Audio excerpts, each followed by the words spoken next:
আল্লাহ রাব্বুল আলামিন এই পৃথিবীর প্রথম ঘর বানিয়েছেন বাইতুল্লাহ তথা হেরাম শরীফকে। আর এই পৃথিবীর প্রথম মানুষ হলেন হযরত আদম আলাইহিস সালাতু ওয়াস সালাম। এই পৃথিবীর প্রথম নবীও হলেন হযরত আদম আলাইহিস সালাতু ওয়াস সালাম।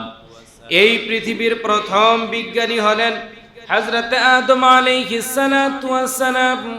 আল্লাহ পাক রব্বুল আলামিন যা কোরআনুল কারীমের 2 নম্বর সূরার 31 নম্বর আয়াতের মাধ্যমে আল্লাহ বলে দিয়েছেন সুবহানাল্লাহ।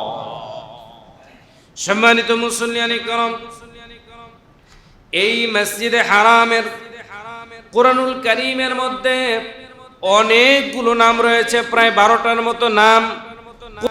আল্লাহ তাআলা প্রথমে এখানে বলে দিলেন ইন্না আউওয়ালা বাইতিন উযিআ লিন-নাসি লাল্লাযী বিবাক্কাতা মুবারাকান ওয়া হুদাল লিল-আলামিন।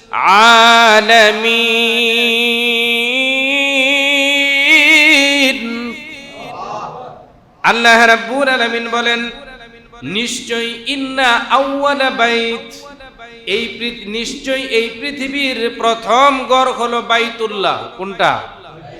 বাইতুল্লাহ। আল্লাহ পাক রব্বুল আলামিন এই ঘরকে মানুষের হেদায়েতের মার্কাজ হিসেবে আল্লাহ তাআলা তৈরি করেছেন সুবহানাল্লাহ। এই ঘরকে আল্লাহ তাআলা হেদায়েতের মার্কাজ হিসেবে আল্লাহ তাআলা তৈরি করেছেন। সম্মানিত মুসল্লিয়ানে کرام, এই আয়াতের শানে নুজুল, এই আয়াতের শানে নুজুলের মধ্যে এরকম এসেছে। আমি তাফসিরে রুহুল মানি থেকে আপনাদেরকে শোনাচ্ছি। তাফসিরে রুহুল মানির মধ্যে এসেছে ইহুদিরা তারা দাবি করলো, তারা বলতেছিল যে বাইতুল মুকাদ্দাস হলো এই পৃথিবীর সবচেয়ে বড় সম্মানিত ঘর। কারা বলছিল? ইহুদিদের দাবি। ইহুদিদের দাবি হলো এই পৃথিবীর মধ্যে বাইতুল মুকাদ্দাস হলো শ্রেষ্ঠ। কেননা বাইতুল মুকাদ্দাসের মধ্যে অসংখ্য আম্বিয়া আলাইহিস সালাতু ওয়াস সালাম, নবী আলাইহিস সালাতু ওয়াস সালাম তারা হিজরত করেছেন। আর মুসলমানদের দাবি ছিল না, বাইতুল মুকাদ্দাস নয়, বাইতুল্লাহ তথা হেরাম শরীফ হলো এই পৃথিবীর মধ্যে শ্রেষ্ঠ ঘর। সুবহানাল্লাহ বলেন। এই সমাধানের জন্য যখন মুসলমান আর ইহুদিদের মধ্যে যখন এরকম ভাবে বিতর্ক হচ্ছিল যে একজন বলতেছে বাইতুল্লাহ আর একজন বলতেছে বাইতুল মুকাদ্দাস, তার সমাধান নেওয়ার জন্য রাসূল করিম সাল্লাল্লাহু আলাইহি ওয়াসাল্লামের কাছে যখন গেল, রাসূল করিম সাল্লাল্লাহু আলাইহি ওয়াসাল্লামকে আল্লাহ তাআলা এই আয়াত অবতীর্ণ করে তারপরে সমাধান দিয়ে দিলেন। সুবহানাল্লাহ। সেখানে আল্লাহ তাআলা বলে দিলেন ইন্না আউওয়ালা বাইতিন উযিআ লিন-নাসি লাল্লাযী বিবাক্কাতা মুবারাকা। যে আল্লাহ পাক রব্বুল আলামিন বলে দিলেন যে এই পৃথিবীর প্রথম ঘর হলো বাইতুল্লাহ এবং এটাই হলো আল্লাহ পাক রব্বুল আলামিনের সবচেয়ে পছন্দের এবং শ্রেষ্ঠ রহমতের ঘর। সুবহানাল্লাহ বলে দেন। সম্মানিত মুসল্লিয়ানে کرام, প্রিয় নবী সাল্লাল্লাহু আলাইহি ওয়াসাল্লামকে তারপরে প্রশ্ন করা হলো ইয়া রাসূলুল্লাহ, বুঝলাম বাইতুল্লাহ তথা হেরাম শরীফ হলো পৃথিবীর প্রথম ঘর, তাহলে এই প্রথম ঘরের পরে কোন ঘরটা স্থাপিত হয়েছে? নবীজি বলে দিলেন তারপরে যেই ঘরটা স্থাপন করা হয়েছে সেটা হলো বাইতুল মুকাদ্দাস। তাহলে দ্বিতীয় ঘর কোনটা? প্রথম ঘর বলেন, প্রথম ঘর বাইতুল্লাহ কাবা, আর দ্বিতীয়টা হলো বাইতুল মুকাদ্দাস। প্রশ্ন করা হলো ইয়া রাসূলুল্লাহ, বাইতুল্লাহর পরে বাইতুল মুকাদ্দাস তৈরি যে হয়েছে তার মধ্যখানে সময় কতটুকু? প্রিয় নবী সাল্লাল্লাহু আলাইহি ওয়াসাল্লাম জানায় দিলেন বাইতুল মুকাদ্দাস বাইতুল্লাহ তৈরি হওয়ার 40 বছর পরে তৈরি হয়েছে। কত বছর পরে? 40 বছর। সম্মানিত মুসল্লিয়ানে کرام, তাহলে এবার আসুন এই বাইতুল্লাহর নাম কোরআনুল কারীমে আল্লাহ তাআলা কতটি লিখেছেন আমরা জেনে নেই। আল্লাহ তাআলা প্রথমেই বলেছেন ইন্না আউওয়ালা বাইতিন উযিআ লিন-নাসি লাল্লাযী বিবাক্কাতা মুবারাকা তাহলে আল্লাহ তাআলা প্রথমেই বলে দিলেন এই বাইতুল্লাহর প্রথম নাম হলো বাক্কা। নাম কি? মক্কার প্রথম নাম কি ছিল? বাক্কা। যেরকম আমাদের বাংলাদেশের যে আজকের যে রাজধানী ঢাকা, এই ঢাকার প্রাচীন নাম কি ছিল? জাহাঙ্গীরনগর। এখন এটা পরিবর্তন হয়ে কি হয়েছে? ঢাকা। তদ্রূপ ভাবে এই মক্কার প্রথম নাম ছিল বাক্কা। বাক্কা অর্থ হলো বীর হওয়া। মক্কায় মুআজ্জমায় বীর আছে না নাই? এখন আছে না? আর কয়দিন পরে হবে কিনা? আর বেশি হবে। তারপরে আবার হবে কিনা? মাহে রমজানও ছিল। তার মানে এক সেকেন্ডের জন্য কি সেখানে বীর কি কম আছে? বলেন আছে? নাই। সব সময় সেখানে গ্যাদারিং আছেই। আল্লাহ পাকের বান্দারা আল্লাহ পাক রব্বুল আলামিনের ঘর জিয়ারত করার জন্য, তওয়াফ করার জন্য সেখানে ছুটে যাচ্ছে সারা পৃথিবী থেকে। এই জন্য এর নাম হচ্ছে বাক্কা। নাম কি? দুই নম্বরে আল্লাহ তাআলা বলেন এর নাম হলো মক্কা। নাম কি? কুরআনুল কারীমের মধ্যে আল্লাহ তাআলা বলেন وهو الذي كف أيديهم عنكم وأيديكم عنهم ببطن مكة من بعده أن أظفركم عليهم। তাহলে দ্বিতীয় নাম এখানে আমরা পেয়ে গেলাম মক্কা। প্রথমে পেয়েছি বাক্কা, দ্বিতীয় পেলাম মক্কা। মক্কা অর্থ হলো শহর। মক্কা অর্থ কি? শহর। তাহলে আল্লাহ তাআলা তারপরে বলতেছেন বালাদ। তিন নাম্বার হলো বালাদ। وَإِذْ قَالَ إِبْرَاهِيمُ رَبِّ اجْعَلْ هَذَا بَلَدًا آمِنًا وَارْزُقْ أَهْلَهُ مِنَ الثَّمَرَاتِ مَنْ آمَنَ مِنْهُمْ بِاللَّهِ وَالْيَوْمِ الْآخِرِ। বলেন সুবহানাল্লাহ। কুরআনুল কারীম আল্লাহ তাআলা মক্কার তিন নাম্বার নাম এখানে রেখেছেন বালাদ। কুরআনুল কারীমের 2 নাম্বার সূরা বাকারার 126 নাম্বার আয়াতের মধ্যে এই বালাদ শব্দটা রয়েছে।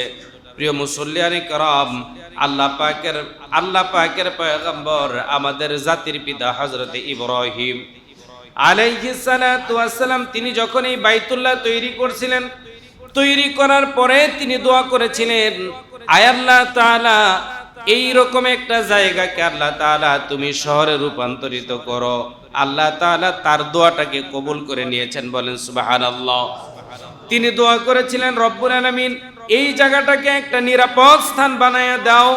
আল্লাহ তাআলা তার ওই দোয়াটাও কবুল করেছেন, এটাকে নিরাপদ জায়গা বানিয়ে দিয়েছেন। সম্মানিত মুসল্লিয়ানে کرام, হযরত ইব্রাহিম আলাইহিস সালাতু ওয়াস সালাম তিনি আরো দোয়া করেছিলেন, ওয়ারযুক আহলাহু মিনাজ জামারাতি মান আমানা মিনহুম বিল্লাহি ওয়াল ইয়াউমিল আখির। তিনি আরো দোয়া করেছিলেন, আল্লাহ তাআলা এই ঘরের অধিবাসী যারা হবে, এই ঘরের জিয়ারত যারা করতে আসবে, এই ঘরের ইবাদত বন্দেগী যারা করতে আসবে, তাদের জন্য সমস্ত ভালো ভালো খাবার দাবার, ফলমূল, শাক সবজি এগুলো আল্লাহ তাআলা তুমি এখানে জোগাড় করে দিও। এখন আপনারা যারা বাইতুল্লাহ গিয়েছেন আপনারাই বলতে পারবেন যে বাইতুল্লাহর কাছে শাক সবজি ফলমূল কম না বেশি? যেগুলো আমাদের দেশে হয়তো পাওয়া যায় না, খেতে করে কিন্তু টাটকা বাজারেও পাওয়া যায় না, মক্কায় পাওয়া যায় কি যায় না? কথা বলেন না কেন? যায়। মাশাআল্লাহ। আল্লাহ পাক, এটা হলো হযরত ইব্রাহিম আলাইহিস সালাতু ওয়াস সালাম তিনি যে দোয়া করেছিলেন ওই দোয়ার ফসল। সুবহানাল্লাহ বলেন। সম্মানিত মুসল্লিয়ানে کرام, এই কুরআনুল কারীমের মধ্যে আল্লাহ তাআলা এই মক্কার আরো একটা নাম রেখেছেন, তার নাম হলো কারিয়া। আল্লাহ তাআলা বলেন, ওয়াদারাবাল্লাহু মাসালান ক্বরিয়াতান কানাত আমিনা। আল্লাহ তাআলা এখানে কারিয়া নামটা নিয়ে এসেছেন।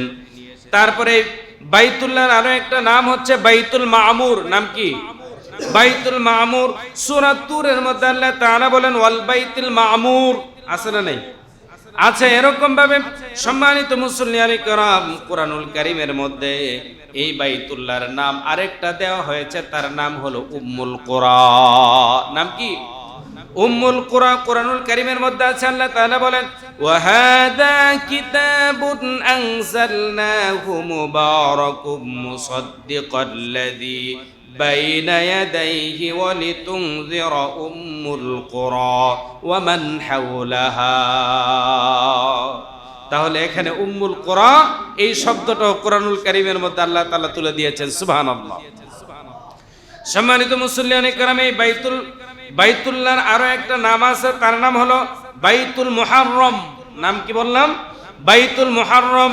হযরত ইব্রাহিম আলাইহিস সালাতু ওয়াস সালাম তিনি যখন শিশু ইসমাঈল আলাইহিস সালাতু ওয়াস সালামকে একটা মরুভূমির মধ্যে তিনি যখন রেখে এসেছিলেন, কোনো ঘর ছিল না, বাড়ি ছিল না, কোনো খাবার ছিল না, পানি ছিল না, ওই সময় তিনি যখন তার শিশু সন্তান আর তার স্ত্রী হযরত হাজরা আলাইহিস সালাতু ওয়াস সালামকে রেখে আসছিলেন, তখন তিনি দোয়া করেছিলেন, রব্বানা ইন্নী আসকানতু মিন যুররিয়্যাতি বিওয়াদিন গায়রি যী যারইন ইনদা বাইতিকাল মুহাররম।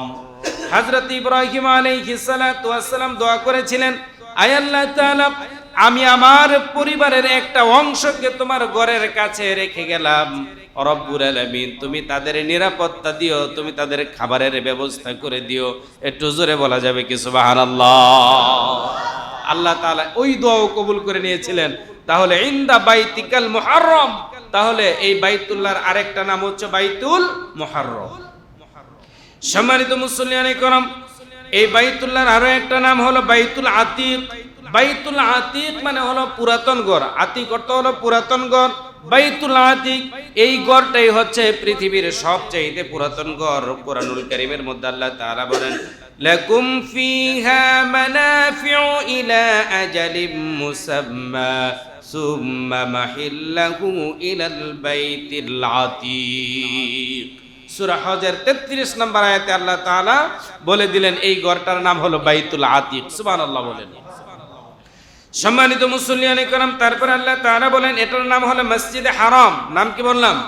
মসজিদে হারাম। কুরআনুল কারীমে আল্লাহ তাআলা বলেন, জাআলাল্লাহুল কাবাতাল বাইতুল হারাম কিয়ামান লিন-নাসি ওয়া শাহরুল হারাম ওয়াল হুদা। সূরা মায়েদার 97 নম্বর আয়াতে আল্লাহ তাআলা বলে দিলেন এর নাম হলো বাইতুল হারাম, মানে মসজিদে হারাম। তারপরে এর নাম আরো একটা নাম আছে, তার নাম হলো হিজ্জুল বাইতি। কুরআনুল কারীমের 3 নম্বর সূরা, সূরা আল ইমরানের 97 নম্বর আয়াতে আল্লাহ তাআলা বলেন, ওয়ালিল্লাহি আলান নাসি হিজ্জুল বাইতি মান ইসতাতাআ ইলাইহি সাবিলা ওয়া মান কাফারা ফাইন্নাল্লাহা গনিয়্যুন আনিল আলামিন। তা এছাড়াও কোরআনুল কারীমের মধ্যে, এখানে তো 10টা আয়াত দিয়ে বললাম, এছাড়াও কোরআনুল কারীমের মধ্যে আরো নাম আছে, যেরকম বালাদ, তারপরে এরকম আরো কয়েকটা নাম আছে যেগুলো আয়াতগুলো আমি খুঁজে পাই না, যেহেতু আমি হাফেজ এই জন্য খুঁজে পাই নাই, চেষ্টা করলে হয়তো আরো একটু বেশি সময় পেলে পেতাম। সম্মানিত মুসল্লিয়ানে কেরাম, তাহলে কোরআনুল কারীমের মধ্যে মিনিমাম 12টা আয়াত পাওয়া যায় যে কোরআনুল কারীমে এই বাইতুল্লাহর নাম দিয়ে আল্লাহ তাআলা এখানে রেখে দিয়েছেন। সুবহানাল্লাহ বলেন।